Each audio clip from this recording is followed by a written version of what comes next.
السلام علیکم ناظرین، welcome to my YouTube channel. آپ دیکھ رہے ہیں ڈیلی اپڈیٹس وتھ عشاء۔ ناظرین، آج ہم بات کریں گے چلڈرن ہاسپٹل میں جو واقعہ پیش آیا ہے بچہ تبدیل کرنے کا، اس حوالے سے۔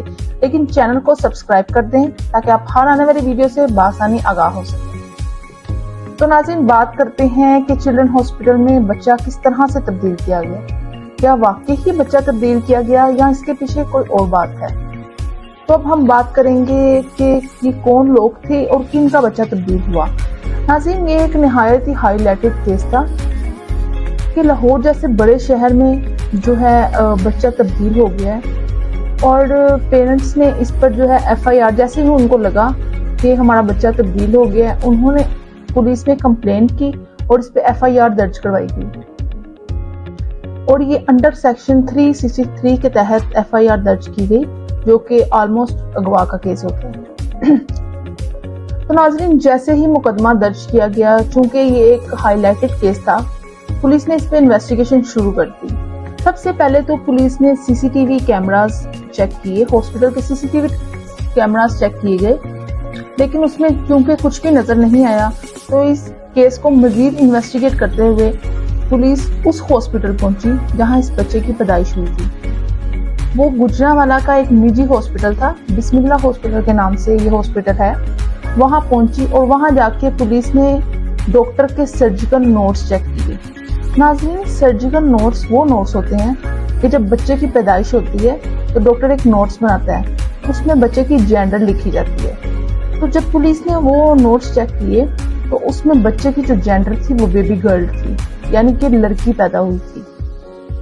اب یہی بات ان کے والدین سے کی گئی اور وہ اس بات کو ماننے کو تیار نہیں تھے۔ اب جب اس مسئلے کو مزید انویسٹیگیٹ کیا گیا تو پتہ چلا کہ بچی جو ہے پیدا جب ہوئی تو وہ بیمار تھی۔ ڈاکٹرز نے کچھ ٹیسٹ لکھ کے دیے، جو کہ اس کا باپ کروانے کے لیے گیا لیبورٹری میں۔ جب اس کا باپ لیبورٹری میں ٹیسٹ کروانے گیا تو کلرک نے اس باپ کو پوچھا کہ آپ کے گھر کیا پیدا ہوا ہے، تو اس نے کہا کہ میرے گھر بیٹا پیدا ہوا۔ یہاں سے یہ مسئلہ شروع ہوا۔ کلرک نے اس کی اسکرپٹ میں لکھ دیا اور یہ پروسیس یوں ہی چلتا رہا۔ بچہ چونکہ بیمار تھا، اس کو لاہور کے چلڈرن ہاسپٹل میں لایا گیا اور یہ پروسیس یوں ہی چل رہا تھا۔ بچہ میل جینڈر کے نام سے ہی آگے لایا جا رہا تھا، اور یہاں کے ڈاکٹرز نے بھی چیک نہیں کیا کہ اس کی جینڈر کیا ہے۔ تو 5-6 گھنٹے ہاسپٹل میں رہنے کے بعد اس کے والدین نے، چونکہ بچے کی کنڈیشن میں بہتری نہیں آ رہی تھی، تو انہوں نے کہا کہ ہم نے اور علاج نہیں کروانا، ہم اپنا بچہ لے کے جانا چاہتے ہیں۔ تو وہ اپنا بچہ لے گئے، اور جب وہ لے کر جا رہے تھے گجرانوالہ واپس، تو بچے کی بیچ راستے میں ڈیتھ ہو گئی۔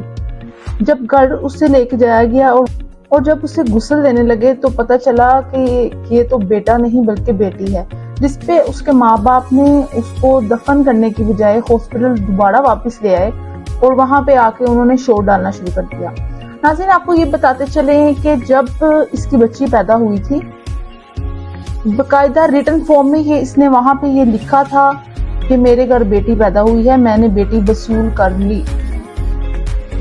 اس کے باپ کے پراپر سائن اس پہ موجود تھے، لیکن یہ بات وہ ماننے کو تیار ہی نہیں تھا۔ آپ سمجھے کہ یہ بات وہ بھول چکا تھا۔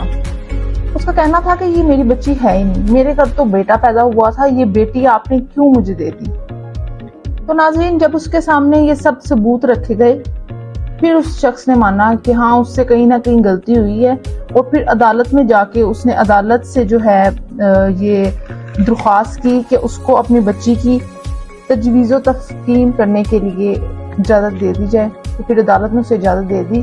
یوں یہ مسئلہ تھا کہ بچی تبدیل نہیں ہوئی تھی، یہ کوئی مس انڈرسٹینڈنگ ہو گئی تھی، جس کے تحت یہ سارا معاملہ پیش آیا۔